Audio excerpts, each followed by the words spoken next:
Hello, the internerd. This is another episode of my show that I like to call fKnowledge because nothing is silent. And this episode is brought to you by our sponsor, Sex on the Beach. Good in a gas station, it's delicious.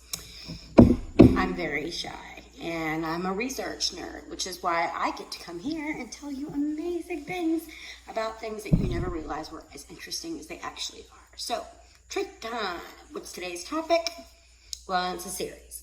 It basically is a connection of a series of things that seem to be mysterious and scary, and some of them are, but most of them aren't. Today's first topic in this series is ghosts. Ooh. So, let's talk about ghosts. What is something that all ghosts have in common? Well, they're all non-corporeal. That means they don't have a body. They're all wearing the same outfit. They never change. They're never like, oh, I love that Make America Great Again hat. I love that Pearl Jam shirt. I'm going to change. No, they always wear the same outfit. They're always in the same place. They're always doing the same thing. It's like they're on repeat. Like they're on a circle. Like they're on a cycle. Well, ghosts are seen more often around water. I was a paranormal investigator for a long time, and it started from a story, and I'm going to go ahead and take a second to share you my story. When I was in, I think it was 8th or 9th grade, I took voice lessons down the street. I'm a singer. You guys didn't know that. I'm a jazz singer. But I took voice lessons down the street from my school, which happened to be on the Battery in Charleston, South Carolina, which is this very historical place. And it was at it used to be the Planters and the Dock Street Theater. And matter of fact, it was known for John Wilkes Booth performed there. His brother, Ed, I think it was whatever his name is, his brother was a performer there all the time. But anyways, he used to be an inn, but it still was a theater, still a theater in it. And it used to be 2 stories. Well, they did a construction project and it was 3 stories. One day while waiting for my voice lessons, I saw a woman in a dress from obviously like the 16 to 1860s, I believe. Not 1860s. Walking down a flight of stairs that didn't exist. And I turned to the kid next to me and I was like, did you see that? And he's like, I saw that. And I've been interested in them ever since. I was interested in them because I thought it was very strange that she walked in a staircase that wasn't there, and when she saw us, she ran. But back up the stairs, which is weird because when you hear ghost stories, you hear that they're dead, which means they wouldn't be able to communicate with you. And if they did, it was like to tell you like, oh, I got a message from beyond. No, she was just as scared of us as we were of her. It was very unusual. So ghosts don't change their outfits. They don't update with the times. Another thing ghosts have in common is trauma. And that's the important thing that we need to all remember. Whether it's they lost their baby and they're looking for their baby, or they were picked up because they were a hitchhiker and they were murdered, and they are always in that same spot where they're trying to get to prom, or they're a soldier on a battlefield. It's always trauma related. There's an amazing story here in Charleston at a building that used to be the MUSC Hospital, which is now the Medical University of South Carolina, but it was the original like medical university.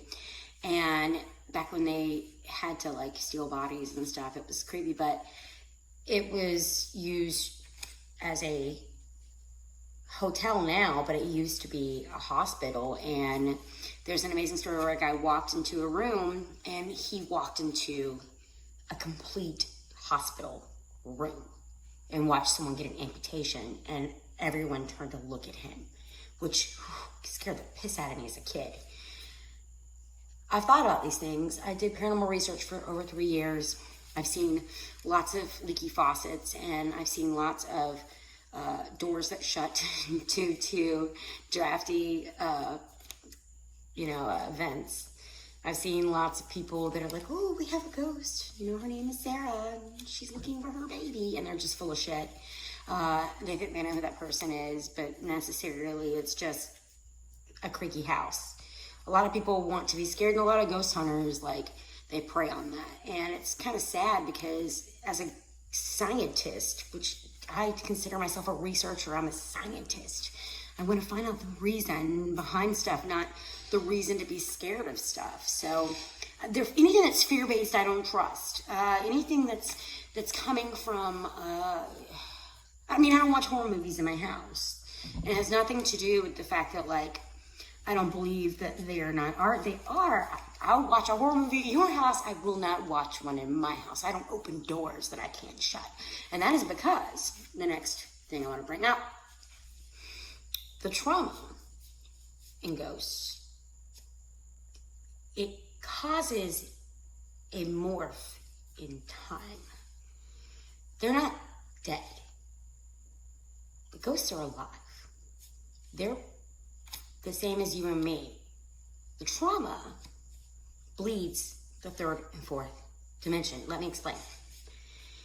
When you're watching a football game, and I don't know anything about football, but the football people that are like, oh yeah, I got a quarter down, or whatever the hell it is they do on that team field thing.